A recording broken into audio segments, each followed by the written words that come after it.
আসসালামু আলাইকুম। এখন রান্না করব ঝাল ঝাল মশলাদার গরুর মাংস ভুনা। খেতে দারুণ মজা। আসুন রেসিপিটা শুরু করা যাক। এখানে আমি গরুর মাংস নিয়েছি।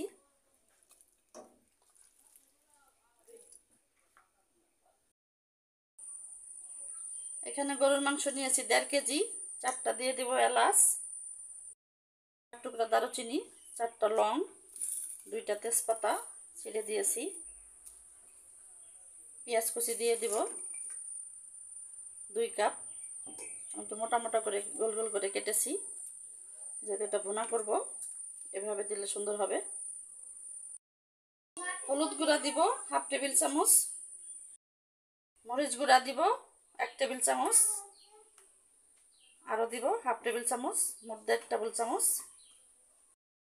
জিরার গুঁড়া 1 টেবিল চামচ, ধনিয়া গুঁড়া 1 টেবিল চামচ, আরও দিয়ে দিব 1/2 টেবিল চামচ, মোট 1.5 টেবিল চামচ। গরম মশলা গুঁড়া দিব 1 চা চামচ। আদা বাটা দিব 2 টেবিল চামচ, রসুন বাটা 2 টেবিল চামচ,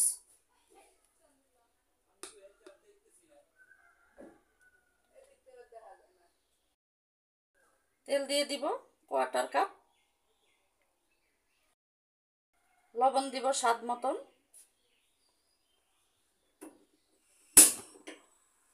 চুলাটা ধরাই দিয়ে মিশিয়ে নিব।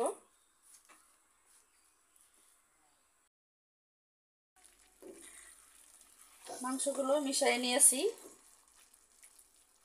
এখন ঢেকে দিয়ে রান্না করব 10 মিনিট। ফিরে আসছি 10 মিনিট পর।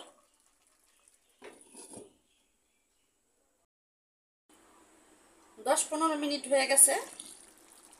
এর ভিতরে আমি 2-3 বার নেড়ে দিয়েছিলাম।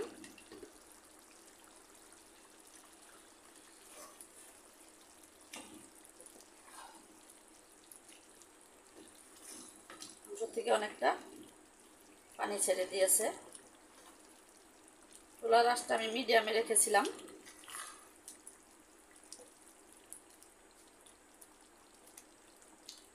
এখন চুলার আঁচটা লো করে দিয়ে ঢেকে রাখবো 20 মিনিট।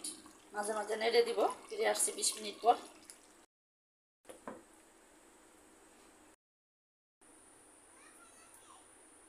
30-35 মিনিট হয়ে গেছে। চুলার আঁচটা কম করে দিয়ে রেখেছিলাম। মাংসগুলো অনেকটা নরম হয়েছে। এখন জালটা একটু চুলার আঁচটা বাড়াই দিয়ে কষাই নিব।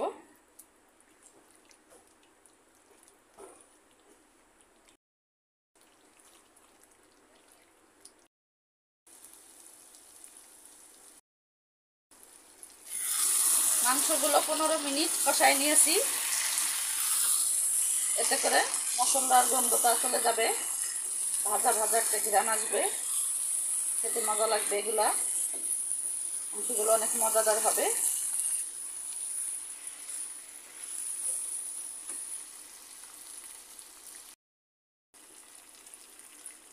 এখন 2 কাপের মতো পানি দিয়ে দিব।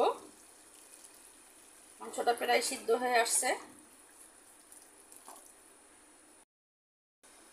2 কাপের মতো পানি দিয়ে দিলাম।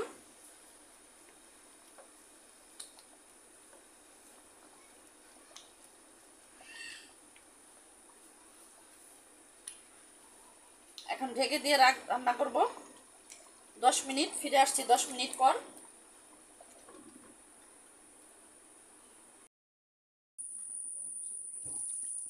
আরো 20 মিনিট হয়ে গেছে। আমার রান্নাটা কমপ্লিট। এভাবে মাংসটা রান্না করে দেখবেন, ভালো লাগবে। চুলা থেকে নামিয়ে নিব। সবাই ভালো থাকবেন। আল্লাহ হাফেজ।